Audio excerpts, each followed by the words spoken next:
नमस्कार दोस्तों। तो कनाडा में एक बार फिर से एंटी इंडिया एक्टिविटीज़ जो है वो शुरू हो चुकी हैं। कनाडा में एक बार फिर से एंटी इंडिया एक्टिविटीज़ देखने को मिली। कनाडा के ओटावा में एक रेफरेंडम दोबारा से खालिस्तान रेफरेंडम जो है उसको किया गया। एसएफजे जो कि एक बैंड टेररिस्ट ऑर्गेनाइजेशन है जिसका नाम सिख फॉर जस्टिस है। गुरपतवंत सिंह पन्नू का नाम इससे जुड़ता है। जो टेररिस्ट मारा गया हरदीप सिंह निज्जर उसका नाम इससे जुड़ता है। उसने इस रेफरेंडम को दोबारा से कनाडा में किया। एक रिलेशंस आप देखिए भारत और कनाडा के जो लगातार खराब होते चले गए थे, मार्क कार्नी की सरकार आने के बाद उस रिलेशंस को दोबारा से स्थापित किया जा रहा था।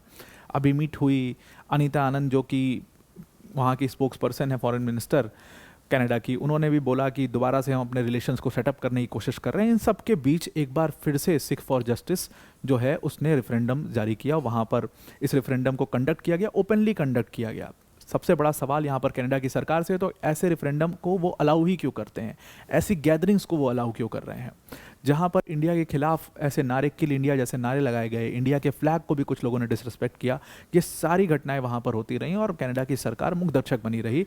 तो सबसे बड़ी बात है कि परमिशन ही ऐसे गैदरिंग्स के लिए क्यों दिया जा रहा है कनाडा में। जाहिर सी बात है बिना परमिशन के तो इतनी बड़ी गैदरिंग कर नहीं सकते जहाँ पर हज़ारों आए। तो फिर ऐसी परमिशन के दी ही क्यों जा रही है जहां पर ये एंटी इंडिया एक्टिविटीज़ हो रही हैं, क्योंकि इससे क्या होगा, फिर से भारत और कनाडा के रिलेशंस खराब होंगे। अब देखिए, अगर भारत और कनाडा के रिलेशंस ठीक हो जाते हैं तो इससे सबसे ज़्यादा नुकसान भी इन्हीं लोग को होना है। इसीलिए ये लोग दोबारा से उस रिलेशनशिप को ख़राब करने के लिए ऐसी चीज़ों को कर रहे हैं और ये बात समझनी बहुत ज़रूरी है। तो डिटेल में इस चीज़ को समझते हैं, पर वीडियो में आगे जाने से पहले एक बड़ी अनाउंसमेंट है अनअकैडमी टीम की तरफ से कि अगर आप यूपीएससी सीएससी की प्रिपरेशन फ्री ऑफ कॉस्ट करना चाहते हैं तो आप अनअकैडमी का यूपीएससी मंजिल बाय अनअकैडमी चैनल ज्वाइन कर सकते हैं। डिस्क्रिप्शन में इसकी लिंक हमने दे दी है, पिन कॉमेंट में भी इसकी लिंक दे दी है। बिल्कुल ज़ीरो कॉस्ट पर आप यूपीएससी प्रिपरेशन कर सकते हो। जिस यूपीएससी की प्रिपरेशन के लिए आप कोचिंग में 1.5 लाख 2 लाख रुपए तक खर्च करते हो, वहाँ पर आप यहाँ पर इस चैनल पर बिल्कुल वही same content free of cost पा सकते हो। तो पॉलिटी ऑलरेडी मैं इसको कवर करा रहा हूँ, किंजल सर ज्योग्राफी कवर करा रहे हैं, संजीव सर यहाँ पर हिस्ट्री कवर करा रहे हैं और ये सारे जो सब्जेक्ट्स हैं ऑलरेडी चल रहे हैं। काफ़ी सारी वीडियोस आ चुकी हैं। बहुत सारे बच्चों ने इस चैनल को ऑलरेडी ज्वाइन कर लिया है। आप भी इसको ज्वाइन कर लीजिए। डिस्क्रिप्शन में इसकी लिंक है, पिन कमेंट में इसकी लिंक है।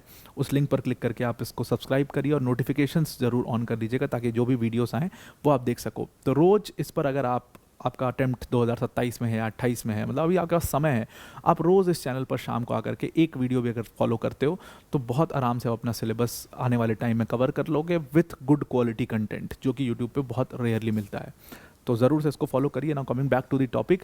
अब देखिए क्या है कि भारत और कनाडा के जो रिलेशंस हैं वो लगातार 2023 के बाद से ही खालिस्तानी टेररिस्ट की वजह से ख़राब होते रहे हैं। एक खालिस्तानी टेररिस्ट हरदीप सिंह निज्जर 2023 में इसका मर्डर हुआ। बात सामने भी आई कि आपसी गैंग वॉर में इसका मर्डर हो गया। दुनिया भर की इस तरीके की बात सामने आई, लेकिन वहाँ पर कुछ चंद वोटों की पॉलिटिक्स के लिए, कुछ वोट बैंक पॉलिटिक्स के लिए वहाँ के जो पीएम उस समय पर थे जस्टिन टूडू, उन्होंने पब्लिक स्टेटमेंट दे दिया कि भारत की इसमें शामिल है और फिर कई सारी एजेंसीज़ को ये फोर्स किया गया कि भारत के खिलाफ लेटर जारी करो, भारत के खिलाफ भारत की इन्वॉल्वमेंट दिखाओ। दुनिया भर की ऐसी चीज़ें हुई। उसके बाद ये सारी चीज़ों के बाद भारत और कनाडा के रिलेशंस खराब हुए। दोनों ने अपने अपने एनवॉइस को वापस बुला लिया, अपने अपने जो डिप्लोमेटिक ऑफिसेस हैं उनको बंद कर दिया। और अब जब मार्क कार्नी की वहाँ पर सरकार आई, मार्क कार्नी मतलब पीएम बने हैं, तो फिर उन्होंने इस रिलेशनशिप को दोबारा से स्थापित करना शुरू किया है। अब अगर ये रिलेशनशिप भारत और कनाडा के बीच में दोबारा से अच्छा हो जाता है तो इसकी दिक्कत इससे सबसे ज़्यादा दिक्कत अगर किसी को होगी तो वो ऐसी खालिस्तान जैसी सोच रखने वाले लोगों को होगी। वो ऐसे सिख फॉर जस्टिस जैसे ऑर्गेनाइजेशन जो कि बैंड टेररिस्ट ऑर्गेनाइजेशन है भारत में, भारत उनके खिलाफ एक्शन लेगा कनाडा में और कनाडा की सरकार उस एक्शन को अलाउ करेगी। कनाडा की सरकार इनके ऊपर डंडा बजाएगी। तो इस वजह से, इस प्रॉब्लम की वजह से ये लोग चाहते ही नहीं है कि भारत और कनाडा के रिलेशंस अच्छे हो पाएँ। तो ये अभी हुआ क्या है रिसेंटली कि संडे के दिन यानी नवंबर 23 के दिन एक अनऑफिशियल खालिस्तान रेफरेंडम का मीट रखा गया ओटावा के अंदर और इसमें बहुत सारे हज़ारों जो सिख, कनाडा की सोच रखने वाले जो सिख हैं वो इसमें आते हैं और भारत के खिलाफ इसमें नारे लगाए जाते हैं। किल इंडिया जैसे स्लोगनियरिंग होती है। इंडियन फ्लैग को भी डिसरिस्पेक्ट किया जाता है, खुलेआम डिसरिस्पेक्ट किया जाता है। इसके वीडियोस हैं ट्विटर पर, आप जा करके देख सकते हो। और कनाडा की वहाँ पर जो सिक्योरिटी है, कनाडा की जो पुलिस है वो वहाँ पर खड़ी है और मूक दर्शक बनी हुई है। कोई भी एक्शन कनाडा की पुलिस ने इसमें नहीं लिया है। अब ये जो पूरा खालिस्तान रेफरेंडम कराया गया कोई पहली बार नहीं हो रहा है, ये पहले भी हो चुका है। एक्चुअल में इसको ऑर्गेनाइज एसएफजे ने किया था, यानी कि सिख फॉर जस्टिस ने किया था। ये सिख फॉर जस्टिस जो ग्रुप है, ये एक्चुअली में Sikh for justice group UAPA के अंडर भारत में बैन है और इस सिख फॉर जस्टिस ग्रुप को एक टेररिस्ट ग्रुप हम मानते हैं। इसका जो लीडर है गुरपतवंत सिंह पन्नू, उसको भी एज अ टेररिस्ट वो उसको भारत में माना जाता है। वो भी वांछित है यूएपीए के अंदर, और वो कनाडा में ही मतलब सेफ पैसेज लिए हुए है। वो कनाडा, न्यूयॉर्क, कई बार न्यूयॉर्क में एक बार उसके ऊपर हमला भी हुआ था, तो वो यूएस कनाडा में ही अपना सेफ पैसेज लिया, वो इंडिया नहीं आता है। वहाँ भी बैठ करके ये सारे काम किया करता है, वहाँ पर बैठ करके खालिस्तान के आइडिया को फैलाया करता है। अब देखिए, खालिस्तान का आइडिया कनाडा में फैला रहे हैं, इनको खालिस्तान जो बनाना है वो कनाडा में बनाना है, कहाँ बनाना है पता नहीं, लेकिन उससे भारत के ऊपर कोई फ़र्क है नहीं पड़ता है कोई फ़र्क।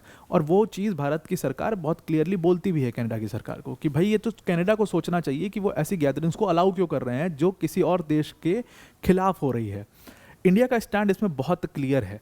मतलब अगर आप सीबीसी न्यूज़ को देखोगे तो ये रेफरेंडम कम से कम लगभग, सीबीसी न्यूज़ ने बोला कि रेफरेंडम लगभग 7 बार कनाडा में हो चुके हैं। मतलब 2022 के बाद से ही ये रेफरेंडम शुरू हुआ। सबसे पहले ये ओंटारियो में हुआ, उसके बाद अलग अलग शहरों में ये होता रहा, और अक्सर ये होता रहा है। हर साल में 1-2 बार ये अपना रेफरेंडम जरूर करते हैं। इसका कोई फ़र्क भारत पे तो नहीं पड़ता, लेकिन कनाडा में इसकी वजह से जो इंडियंस रह रहे हैं, जो अच्छे इंडियंस हैं, जो खालिस्तान की सोच नहीं रखते हैं, जो इस तरीके की कोई चीज़ नहीं रखते हैं, उनके ऊपर हेट क्राइम्स की घटनाएं लगातार बढ़ती गई इस रेफरेंडम की वजह से।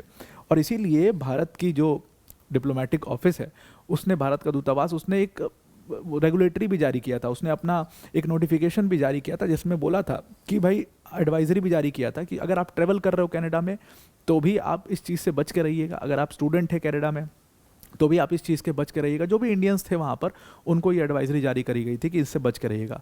तो लगातार इस रेफरेंडम से क्या है कि एक पूरी वो इग्नाइट करने की कोशिश करते हैं ये लोग, और हेट क्राइम्स काफ़ी ज़्यादा बढ़ते हैं। फिर आपने इसके बाद आपने देखा था कि टेम्पल्स पर भी इन लोगों ने अटैक किए थे, इंडियंस के घर पर भी अटैक किए थे। जो लोग इंडियन फ्लैग्स लगाए हुए थे उस पर भी इन्होंने अटैक किया था, उसको भी उन्होंने काफ़ी कुछ सामने आया था।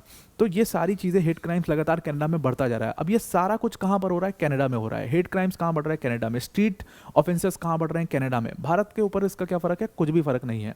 तो ये कनाडा की सरकार को सोचना चाहिए। इंडिया का स्टैंड इसके ऊपर बहुत ज़्यादा क्लियर है। इंडिया का अगर हम रिस्पांस देखें इसके ऊपर, तो जो इंडियन एनवॉय हैं कनाडा के अंदर इस समय पर, दिनेश पटनायक, उन्होंने कहा कि बहुत क्लियरली इस चीज़ को एक इंटरफेरेंस की तरह पर देखा जाएगा। जैसे अगर इंडिया में कुछ भी होता है, कनाडा का नाम भी आता है, तो कनाडा की सरकार उसको एक इंटरफेरेंस मानती है।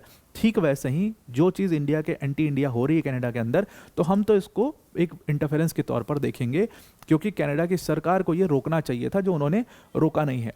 उन्होंने कहा, जो अपना इंटरव्यू उन्होंने कहा है कि प्रोटेस्ट करना, कोई डिमांड रखना, ये एक पॉलिटिकल प्रोसेस का हिस्सा है, एक तरीके से पॉलिटिकल प्रोसेस का हिस्सा है। और इंडिया में ऐसी बहुत सारी पॉलिटिकल पार्टीज़ है जो अपनी डिमांड्स रखती हैं, जो प्रोटेस्ट करती हैं, उससे कोई दिक्कत किसी को नहीं है। वो एक पॉलिटिकल प्रोसेस है। लेकिन वायलेंस करना, एंटी इंडिया स्लोगनियरिंग करना, इंडियन फ्लैग को डिसरिस्पेक्ट करना, ये एक अलग बात है। दूसरी चीज़ इन्होंने बड़े अच्छे से समझाई कि रेफरेंडम का मतलब जो है, वो कनाडा को तो बहुत अच्छे से पता, उन्होंने रेफरेंडम्स किए हैं। रेफरेंडम का मतलब तब होता है जब आप जिस देश में इस चीज़ को करना चाहते हो वहाँ पर ये आप कराओ। कनाडा में बैठ करके आप रेफरेंडम करा रहे हो और आप इंडिया से डिमांड कर रहे हो, जिसका कोई मतलब नहीं है, ये बकवास की बात है। मतलब अगर आप कनाडा में खालिस्तान बनाना चाहते हो तब तो ठीक है, कनाडा में ही बना लो अपना खालिस्तान, लेकिन जो आपका डिमांड है वो आप वहाँ पर कर रहे हो, उसका कोई मतलब नहीं है। इंडिया को इससे कोई फ़र्क नहीं पड़ता है। और ये कनाडा की सरकार को सोचना चाहिए कि इंडिया के तरह, इंडिया के साथ जो रिलेशंस बनाने की कोशिश कर रहे हैं, और फिर ये सारी गैदरिंग्स को वो अगर अलाउ कर रहे हैं, लगभग 50 से 53 हज़ार जो खालिस्तान की सोच रखने वाले लोग हैं, वो इस पूरी गैदरिंग में जुड़े, और एंटी इंडिया नारे लगाए गए, हेट क्राइम्स जो है वो बढ़ते हैं, ये लोग मॉलेस्ट करने की कोशिश करते हैं, ये लोग अलग तरीके से परेशान करने की कोशिश करते हैं, हैरेस करने की कोशिश करते हैं, वो सारी चीज़ें ये लोग करने की कोशिश करते हैं। तो इनको रोकना चाहिए, ऐसी गैदरिंग्स को रोकना चाहिए। तो ये पूरी तरीके से एक कैनेडियन इंटरफेरेंस देखा जाएगा इंडिया के मैटर में। जैसे कनाडा हर चीज़ को इंडियन इंटरफेरेंस की तरह देखता है, वैसे इंडिया भी इसको कैनेडियन इंटरफेरेंस की तरह दिखेगा। तो ये सब कुछ करा धरा है जस्टिन ट्रूडो का, एकदम से ये खत्म होगा नहीं, लेकिन मार्क कार्नी की सरकार को इस पर स्पेशली जो एक्शन है वो लेना चाहिए। अब देखो, इसको एक ऐसे टाइम पर किया जा रहा है जब कुछ बहुत सेंसिटिव है। आप देखिए कि भारत और कनाडा के रिलेशंस दोबारा से स्थापित होना शुरू हुए। अभी रिसेंटली साउथ अफ्रीका में प्रधानमंत्री नरेंद्र मोदी और मार्क कार्नी की मीट हुई, और एग्जैक्टली उसी टाइम पर इस रेफरेंडम को करने का मतलब बहुत सिंपल सा था कि वो चाहते ही नहीं है कि भारत और कनाडा के जो रिलेशंस हैं वो दोबारा से स्थापित हो पाएँ, ताकि इनके ऊपर कोई स्ट्रिक्ट एक्शन ना लिया जाए, क्योंकि अगर इन दोनों कंट्रीज़ के बीच में रिलेशन अच्छे होते तो शर्त यही होगी उन अच्छे रिलेशंस की कि एसएफजे जैसे ग्रुप को बैन करो, इनको वहाँ से भगाओ, और इसके जो लीडर वीडर हैं इनको आप इंडिया डिपोर्ट करो, इनको इंडिया भेजो, तब इनको बताया जाएगा क्या होता है एंटी इंडिया स्लोगनियरिंग करने का अंजाम, लॉ क्या होता है, तब इनको वहाँ पर कानून व्यवस्था कैसे चलती है वो सारी चीज़ें इनको समझाई जाएंगी। तो इसलिए चाहते नहीं हैं कि भारत और कनाडा के रिलेशंस ठीक हों, और इसीलिए ये सारी चीज़ें की जा रही हैं। ये सब कुछ पॉलिटिक्स है, और जो लोग इसमें बहकावे में आकर के सोचते हैं कि सही में ऐसा हो जाएगा, वो बहुत ही ज़्यादा मतलब मिसगाइडेड हैं। उनको थोड़ा सा इस चीज़ के ऊपर सोचना चाहिए। तो आई होप आपको ये पूरा आर्टिकल समझ में आ गया होगा। आज के लिए इतना ही। Thank you and have a nice day.